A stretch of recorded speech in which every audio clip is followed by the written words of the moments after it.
कटारिया मॅडमचा परिचय करून घेतला आणि त्याही पुढच्या काळातली त्याही विविधांगी स्वरूपाची अशी सामाजिक आणि त्याचबरोबर स्त्री विषयक अशी जाणीवांची आणि कार्यात्मक अशी वाटचाल आपण जाणून घेणार आहोत. तेव्हा पुन्हा एकदा कटारिया मॅडमचं मनपूर्वक स्वागत. नमस्कार. नमस्कार सर. तुम्ही स्वतः कवयित्री आहात, लेखन करता विविध अंकांसाठी. हो सर. आणि कथा लेखिका म्हणूनही आणि त्याचबरोबर एकांकिका किंवा एक पात्रीच्या रूपानेही तुम्ही लोकांसमोर व्यासपीठीय किंवा अनेक माध्यमातून गेलेले आहात. पण हे सगळं करत असताना तुम्हाला शिक्षणाच्या माध्यमातून किंवा प्रतिकूल परिस्थितीतनं घडता तुम्हाला व्यासपीठ मिळत गेलं आणि तुमचं व्यक्तिमत्व घडत गेलं. पण तुमच्यासारख्याच तुमच्याच समाजातल्या आजही घुंगटात असणाऱ्या किंवा त्यातून बाहेर पडू इच्छिणाऱ्या अशा सगळ्या महिलांना एक व्यासपीठ मिळावं किंवा त्यांच्यासाठी तुम्ही काय म्हणून केलेलं आहे? मी स्वतः तर त्या बुरसटलेल्या विचारातून बाहेर पडले. फक्त घुंगटच बाहेर काढला नाही, तर हे बुरसटलेले विचार माझ्या इतर सख्यांचेही बाहेर काढायचे होते. आणि म्हणून स्वानंद महिला संस्था, अशा भारतीय जैन संघटना महिला विभाग, अशा वेगवेगळ्या संस्थेच्या माध्यमातून उद्बोधन प्रबोधन करून त्या महिलांना प्रोत्साहित करणं, प्रेरित करणं आणि त्यांच्या कलागुणांचा विकास करणं, याच्यासाठी मी सतत गेली 25 वर्ष काम करते. याचबरोबर तुम्ही साहित्य संमेलनांचं सुद्धा आयोजन करत असता. हो सर. तर त्या मागची भूमिका नेमकी काय? अगदी महत्वाचा प्रश्न आहे की माणसाच्या विचारानं आणि विचारानं आणि मंथनानं जो निष्कर्ष निघतो आणि त्या निष्कर्षाप्रत माणूस जेव्हा विचार करायला लागतो, अगदी तद्वत त्याचप्रमाणे या महिलांचे विचार बदलावे, एक वैचारिक लेवल उंचवावी, या दृष्टिकोनातून समाजामध्ये अशा प्रकारची साहित्य संमेलनं गेली 9 वर्ष झाले भरवतोय.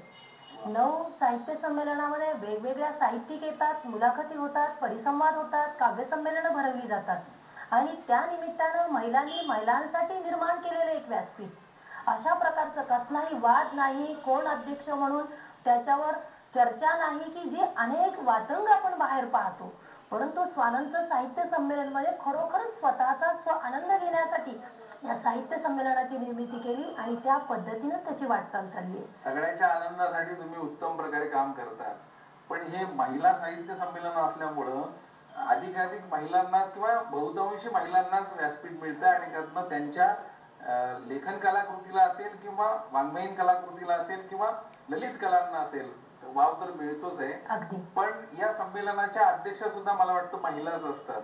हो सर. त्या आतापर्यंत कोण कोण तुमच्या व्यासपीठावर येऊन गेल्या? आता वेगवेगळ्या महिला संमेलनाच्या आमचं पहिलं साहित्य संमेलन झालं, विद्या बाळ होत्या, डॉक्टर वीणाताई देव होत्या, सुरेखाताई शहा होत्या, ज्ञानदाताई नाईक होत्या, अरुणाताई ढेरे होत्या, मंगलाताई गोडबोले होत्या, डॉक्टर माधवीताई वैद्य होत्या, डॉक्टर श्यामाताई घोणसे होत्या आणि डॉक्टर नलिनीताई जोशी होत्या. अशी गेली 9 साहित्य संमेलनामध्ये असणाऱ्या ह्या दिग्गज विभूती या साहित्य संमेलनाच्या माध्यमातून या सगळ्या महिलांच्या समोर आल्या. आचारांची विचारांची देवाणघेवाण झाली आणि निश्चितच एक वैचारिक वाटचाल निर्माण झाली आणि त्या स्त्रिया स्वतःच्या विकासासाठी झटू लागल्या. त्या लिहित्या झाल्या, त्या बोलत्या झाल्या. त्या अनुषंगाने मी अंक काढत गेले. गेली 15 वर्ष झाले आम्ही स्वानंदचा अंक काढतो. आम्ही आमच्या विद्यालयात जिद्द अंक काढतो की जेणेकरून मुलांना उत्स्फूर्त मिळेल, त्यांची एक असणारी आतला जो सुप्त कवी आहे, लेखक आहे, तो जागृत करण्याचं काम या स्वानंद आणि भारतीय जैन संघटनेनं केलेलं आहे. म्हणजे जिद्द या अंकातून मुलांना बोलतं आणि लिहितं केलं आणि स्वानंदच्या या अंकातून महिलांना लिहितं आणि बोलतं करण्याचं काम या साहित्य संमेलनाच्या आणि लेखनाच्या माध्यमातून केलेलं आहे सर. 9 वर्षाच्या या अखंड चाललेल्या प्रयत्नातून तुम्ही उत्तम असं काम साहित्यिक अंगाने तर करतायत.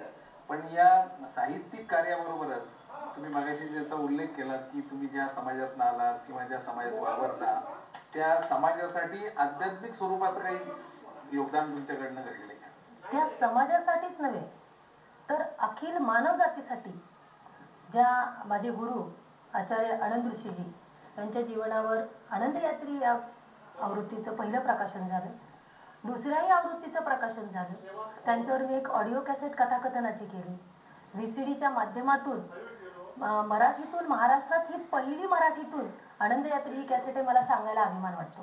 हिंदीतून खूप साहित्य आहे, पण आचार्य आनंद ऋषींच्या जीवनावर मराठीतून कथाकथनाची कॅसेट आणि ती समाजापर्यंत पोहोचून आचार्य आनंद ऋषींचा जीवनपट ह्या 14 कथातून उलगडवण्याचं काम या माध्यमातून केलेलं आहे. यासाठी अनेक ठिकाणी मी यांचे कार्यक्रमही करते कथाकथनाचे, की एक व्यक्ती, मी मला सांगितलं की साने गुरुजी आणि आचार्य आनंद ऋषीजी हे समकालीन आणि समविचाराचे, दोघांचंही ध्येय समाज विकासाचं, समाज विकासासाठीच त्यांनी वाहून घेतलेलं आहे. आणि अशा प्रकारचं काम करत असताना खरोखरच संस्कारक्षम पिढी घडवण्यासाठी धार्मिक वारसा जपला तर निश्चित विकासाच्या दिशेने वाटचाल झाल्याशिवाय राहणार नाही. आणि समाजातले दोन अतिशय महत्त्वाचे आणि संवेदनाक्षम घटक म्हणजे मुलं आणि महिला, हे दोन व्यक्तिमत्व डोळ्यासमोर ठेवून मी समाजामध्ये आतापर्यंत वेगवेगळ्या क्षेत्रात काम करत आले. मग त्यासाठी वेगवेगळ्या संस्थेवर अंधश्रद्धा निर्मूलन समितीवर मी उपाध्यक्ष म्हणून काम करते. पण हे काम करत असताना महिलांची असणारी अंधश्रद्धा ती दूर करण्यासाठी वेगवेगळ्या ठिकाणी व्याख्यानं देणं, प्रात्यक्षिक करणं आणि त्यांना ते सांगणं, नाही हे चुकीचं आहे, हे बरोबर आहे, ते पडताळून पाहणं, अशा प्रकारची कामं मी त्या ठिकाणी करते. जेव्हा समाजात वावरते तेव्हा मन उद्विग्न आणि उदास होतं. कधी कधी विचार करते भारतीय संस्कृती, आणि मग कुठं तरी त्या मनाला संवेदना जागृत होते आणि मन सहज अलगद शब्द बाहेर पडतात. भारतीय संस्कृती सांगत सुटली, भारतीय संस्कृती सांगत सुटली, युरोपियन संस्कृती घराघरात घुसली. श्यामचा सॅम झाला, श्यामचा सॅम झाला, आईची मॉम झाली. श्यामचा सॅम झाला, आईची मॉम झाली आणि बाबांचा डॅड झाला. आजी आजोबाची रवानगी वृद्धाश्रमात केली. भारतीय संस्कृती सांगत सुटली, युरोपियन संस्कृती घराघरात घुसली, युरोपियन संस्कृती घराघरात घुसली.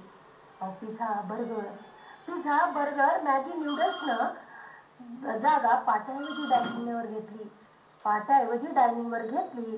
पुरणपोळी थालपीठ मेटकूट, पुरणपोळी थालपीठ मेटकूट घराऐवजी दारात राहिली. आणि भारतीय संस्कृती सांगत सुटली, युरोपियन संस्कृती स्वयंपाकघरात घुसली, स्वयंपाकघरात घुसली. बदलत्या संस्कृतीचा परिणाम तुम्ही सांगितलं, पण आता हा पोशाखापुरता राहिला नाही, विचारात सुद्धा माणसाच्या बदल होतोय. त्याविषयी एक प्राध्यापिका म्हणून तुम्हाला काय वाटतं? विचारात बदल होत असताना नेमका मनाला खूप संवेदना होतात. विचारात बदल होतोय, आचारात त्याप्रमाणे बदल होतोय. आणि एक अशी कविता जन्माला येते की ती छोटी आई आपल्या ती छोटी मुलगी आपल्या आईला शोधतीये. कारण आम्ही कधी स्वयंपाकघरात काम करणारी आई नटून थटून स्वयंपाक करणारी कधीच पाहिली नाही. आणि मग ती मुलगी म्हणते, आई शोध शोध शोधलं तुला, कुठे सापडत नाही तुम्हाला. आई शोध शोध शोधलं तुला, कुठे सापडत नाही तुम्हाला. अगं टीव्ही धुंडाळे, अगं टीव्ही धुंडाळे चॅनलही पाहिले, टीव्ही धुंडाळे चॅनलही पाहिले, परंतु नटून थटून स्वयंपाकघरात जाणारी आई, नटून थटून स्वयंपाकघरात जाणारी आई, अशी माझी आई कधी मी पाहिलीच नाही. कारण आपल्याला माझी आई मी तर पाहिली बाबा, कशी की बाहेरून आले की कपडे बदलायचे मग स्वयंपाकघरात जायचं. पण आजकाल टीव्ही सिरियल मध्ये दिसणारे जे आहे की नटून थटून स्वयंपाक करणारे. आणि म्हणून हा प्रश्न निर्माण झाला, म्हणजे विचारानं आणि आचारानं आपण नेमकं कुठं आहोत हा प्रश्न मला निर्माण झाला. नटून थटून स्वयंपाकघरात जाईल अशी आई माझ्या मनातली आई अजून उमगलीच नाही. आई दुकानं धुंडाळली, आई दुकानं धुंडाळली, ऑफिसमध्ये पाहिलं पण बॉसच्या आणि गिरायकाच्या आजूबाजूला अजिजी करणारी बाईच्या स्वरूपातली आई मला दिसली, बाईच्या स्वरूपातली आई मला दिसली. पण माझ्या मनातली आई अजून उलगडलीच नाही. आई शोध शोध शोधलं तुलाच, पण कुठेच सापडत नाही तुम्हाला, कुठेच सापडत नाही मला. म्हणजे अशा पद्धतीनं आई सापडत नाहीये. आई मन दाटून येतं, मन भरून येतं. आणि अशी ही छोटी मुलगी आपल्या आईला शोधण्यासाठी बाजारात हिंडते, तेव्हा एक नकळत विचार तिच्या मनामध्ये येऊन जातो, आई इंटरनेटवरही शोधलं, आई इंटरनेटवरही शोधलं, सारं जग धुंडाळलं. आई इंटरनेटवर शोधलं, सारं जगही धुंडाळलं. अगं बाळ तानं तुझं रडलं, पाहणा तुझा दाटून कसा येत नाही, पाहणा तुझा दाटून कसा येत नाही. आणि आई शोध शोध शोधलं तुला, कुठे सापडलं. कौशल्या दशरथ के नंदन, राम ललाट पे शोभित चंदन.